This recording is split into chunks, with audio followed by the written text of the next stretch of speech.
Avez-vous déjà ressenti un changement profond dans votre vie, comme si vous vous éveilliez à une nouvelle compréhension de vous-même et du monde? L'éveil spirituel est comme un voyage unique, pas un chemin droit, plutôt une spirale d'ADN. Certains d'entre nous passent par des étapes, d'autres les sautent, et chaque voyage est fait sur mesure. Si nos chemins diffèrent, des éléments communs nous unissent. Explorons les 5 étapes de l'éveil spirituel en restant simples et clairs. Aujourd'hui, nous allons explorer les 5 étapes de l'éveil spirituel en donnant un aperçu de chacune d'entre elles et en vous aidant à identifier l'étape dans laquelle vous vous trouvez. À ce stade initial du voyage d'éveil spirituel, on existe profondément dans le royaume de l'ego. C'est un état d'être où les pensées et les émotions gouvernent sans que l'on en soit conscient. L'individu s'identifie étroitement à ses pensées et à ses sentiments, croyant qu'ils font partie intégrante de son identité. L'ego s'accroche fermement, laissant peu de place à une séparation entre le moi et l'expérience subjective. Dans cet état, les individus peuvent se retrouver à réagir à la vie plutôt qu'à la façonner activement. Le sentiment de contrôle est limité, ce qui entraîne une attitude défensive, de la colère et de la négativité.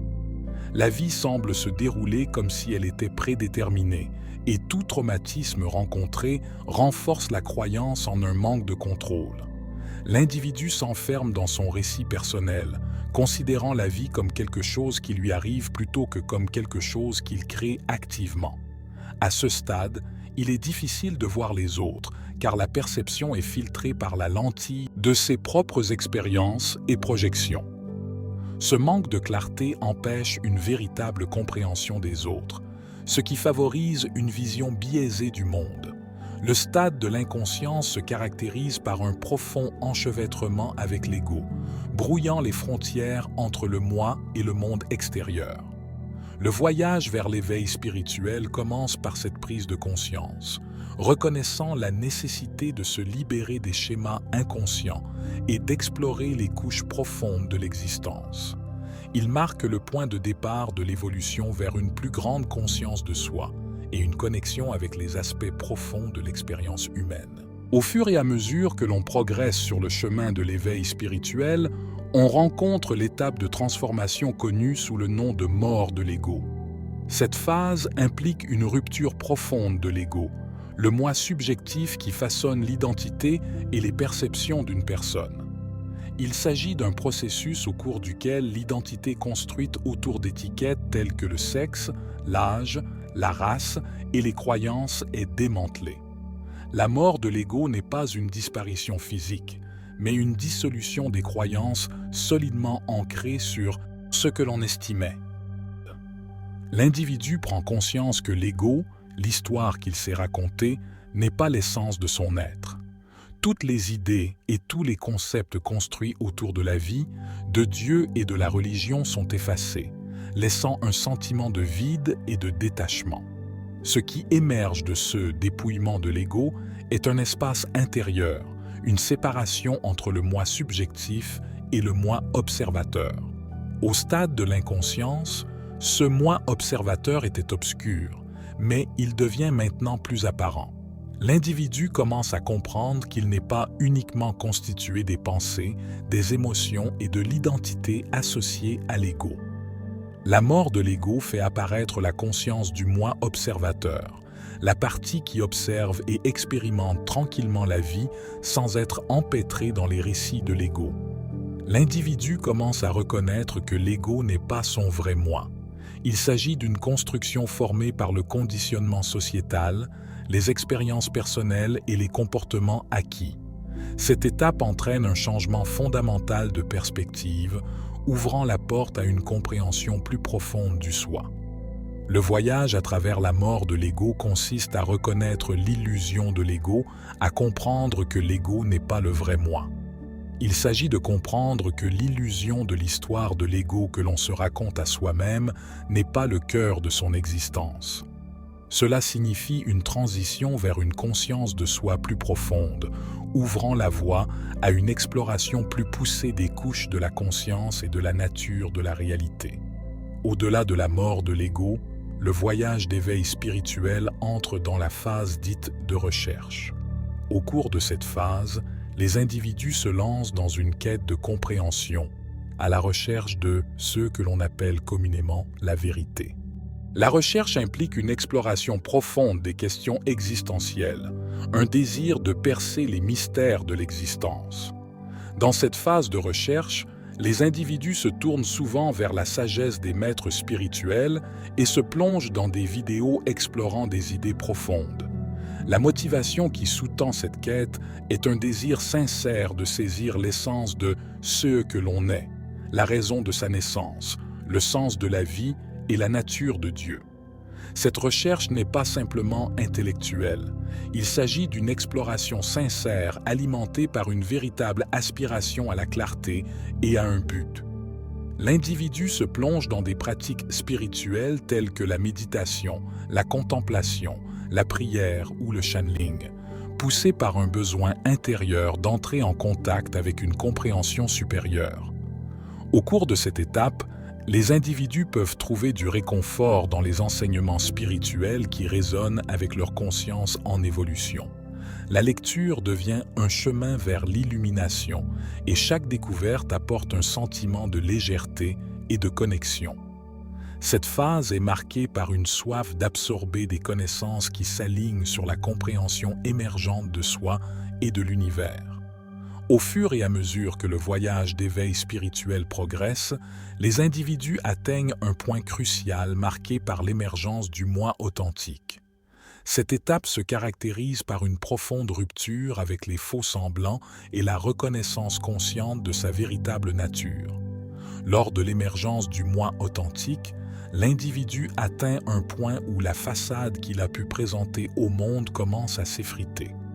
Faire semblant devient de plus en plus difficile et un sentiment de malaise apparaît lorsqu'on essaie de se conformer aux attentes de la société qui ne correspondent plus à l'évolution du sentiment de soi.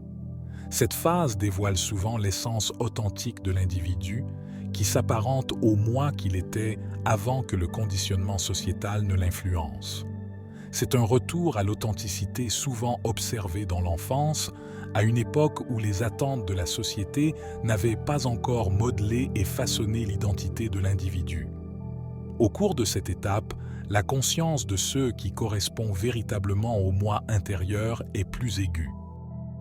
Les relations déséquilibrées, les occupations qui ne résonnent pas et les activités qui ne servent plus le moi authentique commencent à disparaître. L'individu se sent de plus en plus incapable d'étouffer sa véritable voix et refuse de faire des compromis sur ses désirs authentiques. Dans de nombreux cas, cette étape implique des changements de vie importants. L'individu peut quitter son emploi, réévaluer ses relations et modifier ses conditions de vie pour s'aligner sur son authenticité naissante. Cette période peut être marquée par un sentiment de bouleversement, car l'ancienne énergie qui ne résonne plus est évacuée, laissant place à l'afflux d'une nouvelle énergie. Outre les changements externes, l'émergence du moi authentique déclenche souvent des transformations internes. De vieilles blessures émotionnelles et des traumatismes psychologiques peuvent refaire surface pour être reconnus et libérés. Les montagnes russes émotionnelles deviennent une expérience courante, car l'individu subit un processus de purge. Physiquement, le corps peut manifester des symptômes d'ascension en s'adaptant aux nouvelles fréquences énergétiques. Ces symptômes peuvent prendre la forme de prémonitions et d'autres expériences multidimensionnelles. L'individu s'accorde à une compréhension plus profonde de lui-même et du monde qui l'entoure. Dans la phase finale du voyage d'éveil spirituel, les individus passent à une vie d'alignement. Cette phase signifie une intégration harmonieuse de chaque aspect de soi avec le monde environnant. Elle va au-delà de l'émergence du moi authentique et s'étend à une connexion profonde avec toutes les facettes de l'existence. Vivre une vie d'alignement implique une compréhension profonde et une connexion avec soi-même, l'âme, l'esprit et le corps.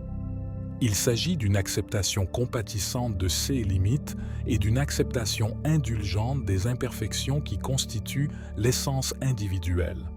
C'est un état d'être où l'autocompassion devient un principe directeur. L'alignement s'étend également aux relations avec les autres. Après avoir embrassé son moi authentique, il y a un débordement naturel de compassion et de pardon pour les limites des autres. L'individu reconnaît que chaque personne est sur un chemin unique et comprend que chacun fait du mieux qu'il peut avec sa conscience actuelle.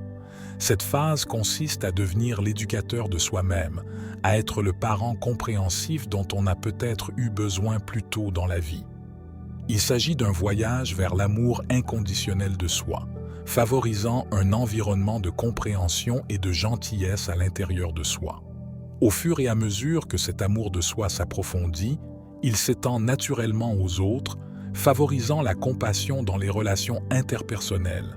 Une vie d'alignement ne se limite pas au domaine humain, elle s'étend à une connexion plus large avec le monde. Les individus réalisent leur interconnexion avec la nature, les arbres, les plantes, les animaux, l'air, la terre et même les objets inanimés. Cette interconnexion devient une réalité vécue plutôt qu'une simple compréhension conceptuelle. Si une vie d'alignement reconnaît la beauté et la lumière de l'existence, elle englobe également une reconnaissance compatissante des aspects plus sombres. Ces aspects ne sont pas perçus avec cynisme, mais avec compréhension et conscience que chaque aspect contribue à la richesse de l'expérience humaine. Si cette vidéo vous a touché, pensez à la partager avec quelqu'un qui, selon vous, l'appréciera. N'hésitez pas à nous faire part de vos réflexions ou de vos expériences dans les commentaires ci-dessous.